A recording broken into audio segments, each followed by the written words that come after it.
A few days ago, I put out a video indicating the top 5 teams that I thought had the best chance of getting back into the playoffs during the 18-19 season who missed last year. Obviously, for that to happen, some other teams will have to fall back and miss out for the coming season. So in today's video, I'm going to give you the top 5 teams that I think are most at risk to fall back and miss the playoffs during the 18-19 season. And that's coming up next.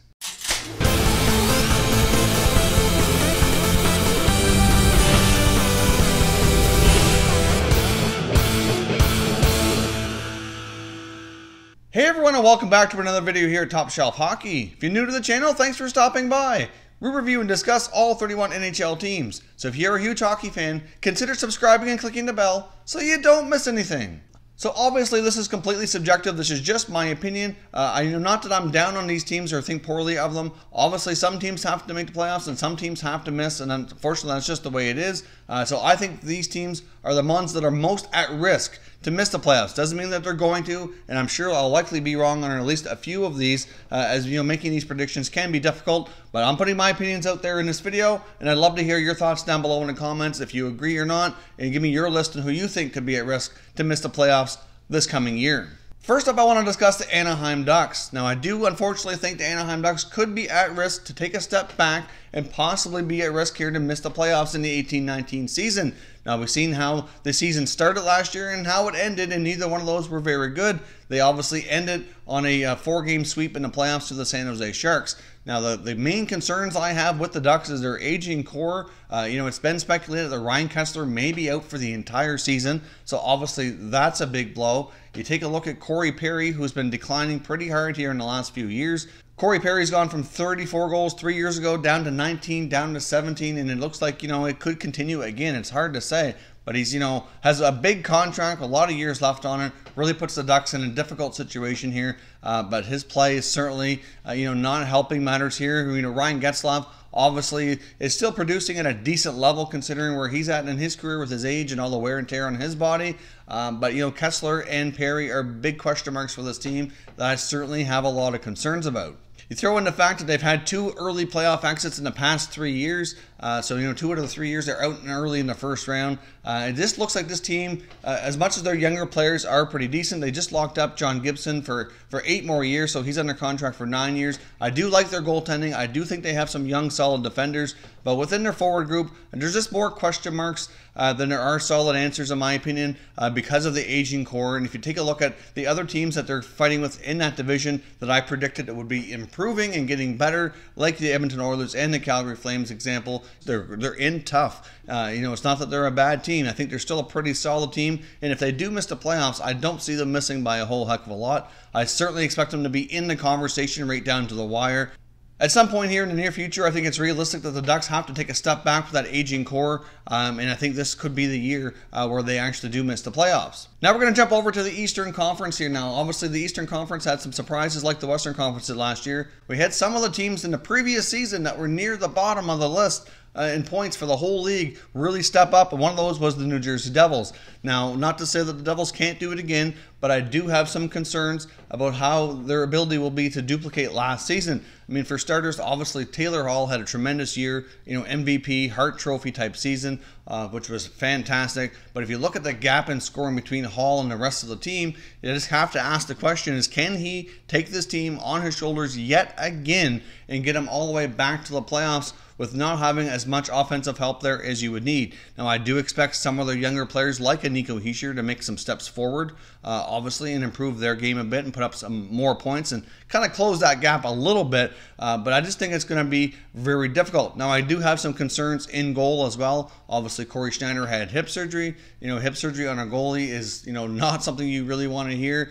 He's not really old, but he's certainly not really young anymore either. So to have that type of surgery at this point in his career, certainly going to affect his play. I'll be curious to see how he bounces back. I know Kincaid certainly played pretty decent when called upon last year. Obviously, they signed Eddie Lack. I don't have much confidence in Eddie Lack either as an NHL goalie.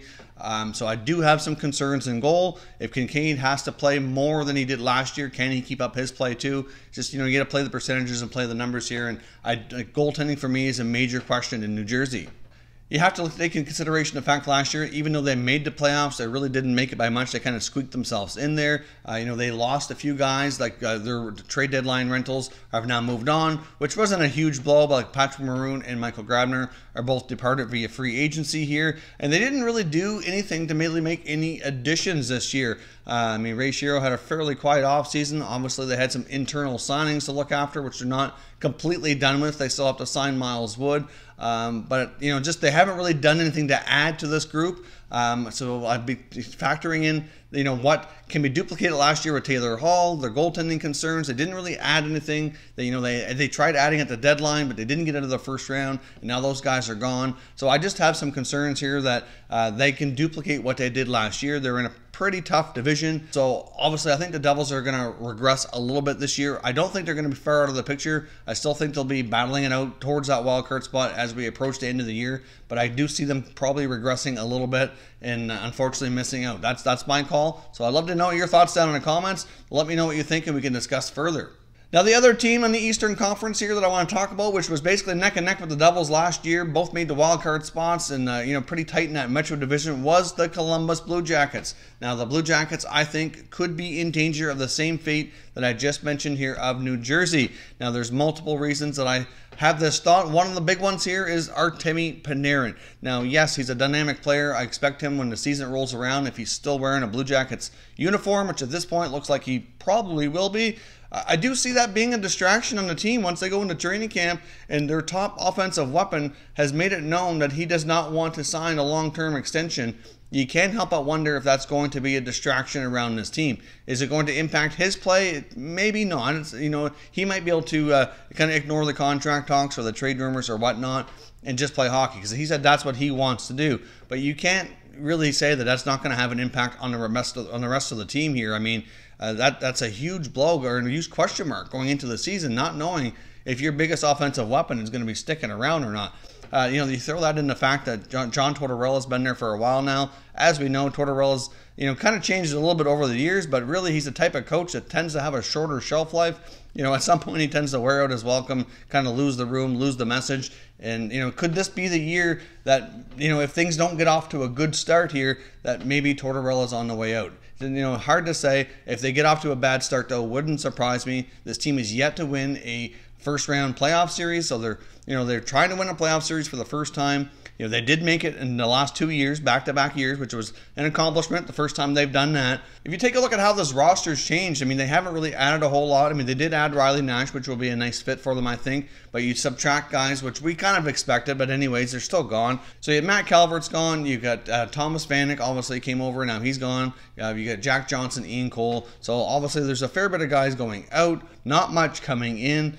The other big concern I have for the Columbus Blue Jackets is in their forward group, their ability to score some goals. Depending on what goes on with Panarin here, you've got Cam Atkinson signed a big extension last year, and he didn't do too bad, put up 24 goals last year. But with what he's getting paid, I do expect more out of him. So we need improvement out of Atkinson. I believe Josh Anderson finished with 19. Obviously, he's going to be playing for an extension as well, so I do expect more out of Anderson. But then you've got other guys who really seem to regress over the past year or two in their scoring. You got, obviously, Alex Wenberg didn't have a fantastic year last year. He was down into the single digits. You get Nick Foligno, whose goal totals a few years ago was up significantly compared to they were this past year. He only scored 15. They just signed Boone Jenner to a nice extension this summer. He was an RFA, and he's declined 4 consecutive seasons. So I do have a lot of concerns over their ability to score, the Panarin distraction. What's going to happen with Tortorella? Like, history just shows that over time this tends to happen to him because of his personality. So I can see Columbus Blue Jackets having a tough year. I don't see them, being completely out of it by any means. Obviously, in my prediction video for the teams getting in, I picked the Panthers to be a team to jump back into the playoff race. So if that happens, in my opinion, it's either New Jersey or Columbus that comes out, and I can possibly see them battling it out for a wild card spot as we head down the stretch one of the two, I think, definitely misses out for sure. Jumping back over to the Western Conference here, now we're going to talk about the Colorado Avalanche. Now, last year, the Avalanche, like the Devils, took a lot of teams and people through the league by storm. Completely surprised a lot of people here. Obviously, they went from being the worst team statistically to being a playoff team, which is a dramatic rise. So when you see those types of trends happen, you can't help but ask yourself the question is, did they overachieve and will they regress a little bit, sort of come back down to earth? It happens to a lot of teams for sure.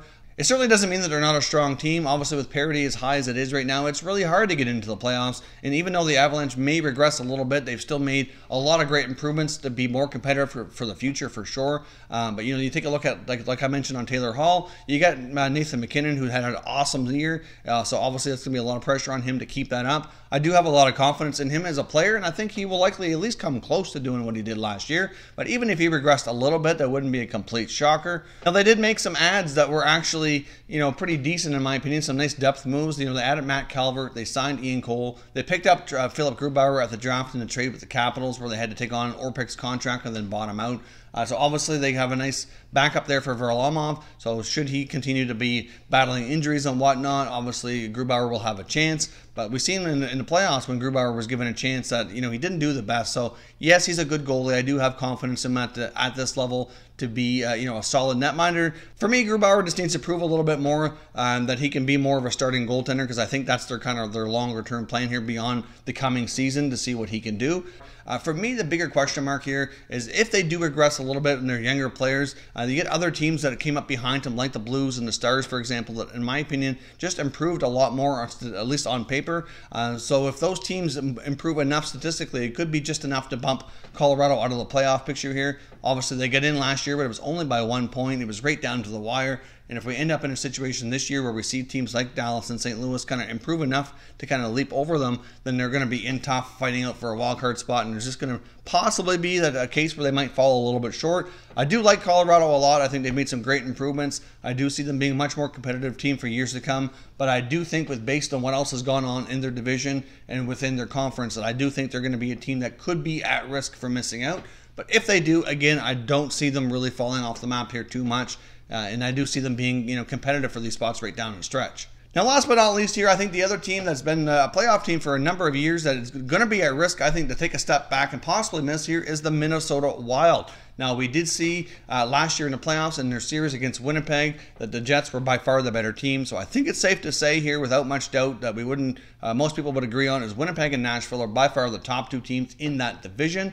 You throw in the fact, like I mentioned in the Colorado segment here, that teams like St. Louis and Dallas at least appear to have made a lot of changes, more significant changes that should improve them even more. If those two teams are, improve enough, like I think they will, then that's going to make teams like Minnesota and Colorado really have a tough time, at least both of them, getting into the playoffs here. Obviously, you take a look at Eric Stahl last year. He played out of his mind, had a career year in a lot of ways. You have to question, can he duplicate that?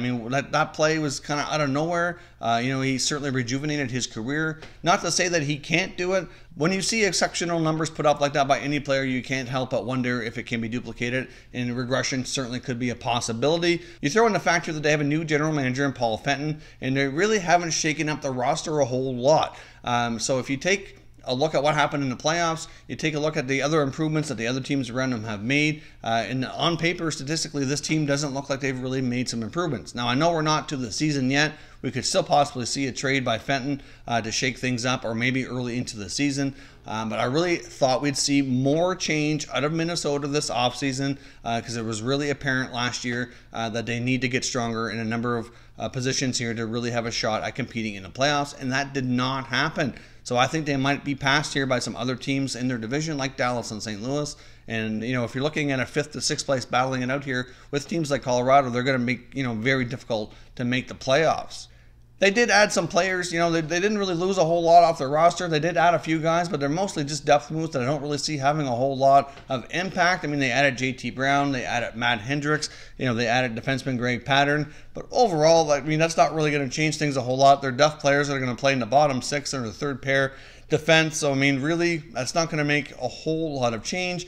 Yeah, obviously we've seen Ryan Suter, hurt towards the end of the year, so you have to wonder how he's going to bounce back. That was a pretty significant injury. Zach Parise seems to be made of glass here in the past few years, missing a lot of time. Now, I did see a report earlier this offseason that he's ready to go and will be ready in training camp, but still, that doesn't give me a lot of confidence that he can make it through a full healthy year and be productive. He's shown he can still be productive when he's on the ice. It's really the health and getting injury free here for a period of time that will really go a long ways in helping him kind of rejuvenate himself. But it's happened so much that you got to play the odds here and think it's going to likely be a high risk of continuing for sure. So you throw that all together, and for me, that just puts the Minnesota Wild at risk of being a team who's could be dropping back and missing the playoffs here.